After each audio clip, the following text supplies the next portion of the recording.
John and Susan's family life, which had recently been filled with passion, had been ruthlessly consumed by the demands of everyday life and the responsibilities of raising 3 children. Frankly speaking, the head of the family felt extremely disappointed and almost deceived, despite the fact that on the surface, everything looked different. It all started on a promising note.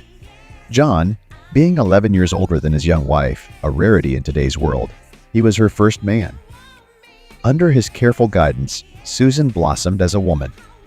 From that moment on, he stopped finding his former girlfriends charming. He began to look at them under a microscope, noticing flaws he'd never noticed before: cellulite, gray hairs, sloppily groomed bikini zones. For some reason, he was drawn to the innocent girl living in her imaginary world of pink ponies and princes. It wasn't hard for an alpha male like him to charm this naive beauty with her perfect body, because he knew all the tricks to please women. He knew when to be gentle and when to be assertive. With the right approach, he unlocked the door to her heart. However, he could hardly explain to himself what went wrong when he let his guard down. Exploring her young body too vigorously, he had forgotten that excessive pleasure could lead to bigger problems. John was used to his previous girlfriends taking care of themselves to avoid unwanted consequences in bed. Susan, on the other hand, had to be taught everything John knew. Then one day, the inevitable happened. As usual, he came to pick up his girlfriend from the university to bring her to his apartment. There was an air of anticipation inside him. Today, he wanted to show her some interesting techniques in the bedroom. However, he realized from the expression on Susan's face as she approached the car that something was wrong. Her cheeks had taken on a pale green hue, and her eyes were staring into the ground. A feeling of unease rose in John's chest. He was afraid that her mother had found out about their relationship and forbade her daughter from seeing him. According to Susan's stories, her mother was an extremely evil woman. However, the reality was even more horrific. Sitting in the front seat, Susan continued to unnerve John with her silence. He knew how to get her to give in, and barely touching her skin with his fingertips, drew a line from her knee to her sensitive area. Instead of a passionate kiss, however, she finally mustered up the courage to speak. "I think I might be pregnant. The girls bought a test for me at the drugstore, and I took it at recess." 2 stripes. John, as if at the same time, experienced the shock of the cold water and the attachment of the electrodes to his body. For a brief moment, he found it difficult to even breathe. This meant the end of everything. In any case, he was completely unprepared for such a situation. It was one thing to enjoy mutual pleasure, but it was quite another to start a family and raise children. Of course, he imagined he would get married someday, but not now. He was only 34 years old, and there was still so much uncharted territory ahead of him. At the moment, however, he needed to appease Susan. After all, he had played no small part in what had happened, and was just as much to blame. Sighing and gradually calming down, he spoke. "Let's not worry too much. Life will put everything in its proper place. Let's go to my place." At the apartment, they experienced again what they so desperately desired. For a while, they forgot about the pregnancy.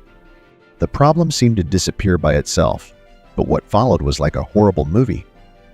Susan's mother, Pamela, when she learned of her daughter's predicament, made a huge scandal. Amazingly, she managed to get John's mother involved without his knowledge. John's mother had always wanted her son to start a family and give her grandchildren. For months, both mothers pressed John relentlessly, demanding that he marry Susan. Eventually, he gave in to their demands. John couldn't help but sympathize with Susan. After all, no one forbade him from cheating once he was married. However, this was a delusion. The wedding took place, then their first son was born, followed a year later by their second son. To John's horror, 2 years later his wife unexpectedly became pregnant a 3rd time, despite his best efforts to prevent it. The two seemed incredibly compatible. By this point, the young family had taken out a loan to buy an apartment. John's parents contributed financially, and split the payments between them, thus helping the young family. John, who worked as a simple laborer and received a modest salary, could only dream of having his own place. John's life became a nightmare. Susan's once attractive and alluring body had turned into something not very beautiful. Her breasts sagged, and her belly was adorned with layers of fat. Cellulite covered not only her thighs, but her arms as well. She showed no desire to change her appearance. Giving up a prestigious university education, she completely immersed herself in the world of diapers and baby snot, proudly proclaiming herself a housewife. The age difference between them became irrelevant, as the wife seemed even older than her husband. John had no way out. To somehow relieve the stress caused by the constant cries of children, he had short affairs. One day, Susan came to the conclusion that in the city, their children are deprived of fresh air and necessary vitamins, and persuaded him to buy a modest country home. At first he was hesitant, but in time he realized that this decision would allow him to spend more free time with his girlfriends. The inexpensive lakeside cottage pleased his wife, and he realized the advantages it offered. That afternoon, Susan gathered all the children and took them out of town. John, on the other hand, had some unfinished business and planned to join the family later.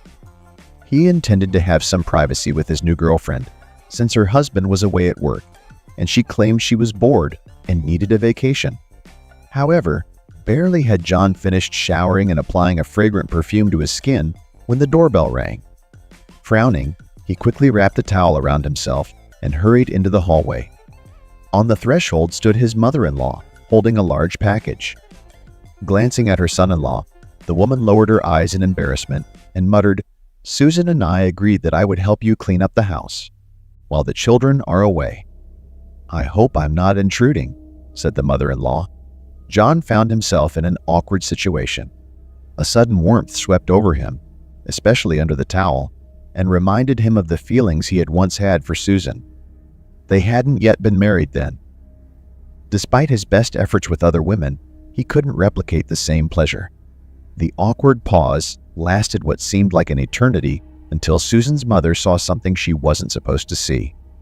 She blushed, handed her bag to John, and tried to squeeze past him into the apartment. When he reached out to take the bag, his fingers made contact with his mother-in-law's fingers, which were as soft and cool to the touch as Susan's. As she closed the door behind her, she looked at her son-in-law with a mixture of tension and shyness. Despite her age, she had maintained a flawless figure through careful grooming. John thought he lost his mind for a moment.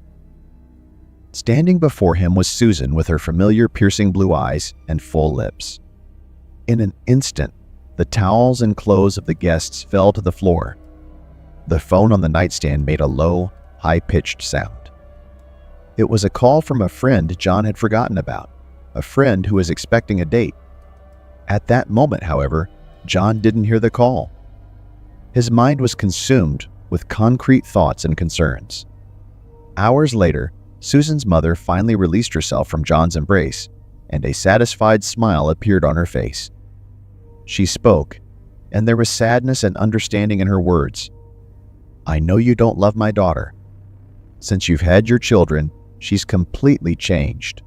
I've tried to talk to her many times to make her realize that her husband can't be forgotten. But I don't think she can hear me. You are an amazing person, and I never wanted your family to fall apart.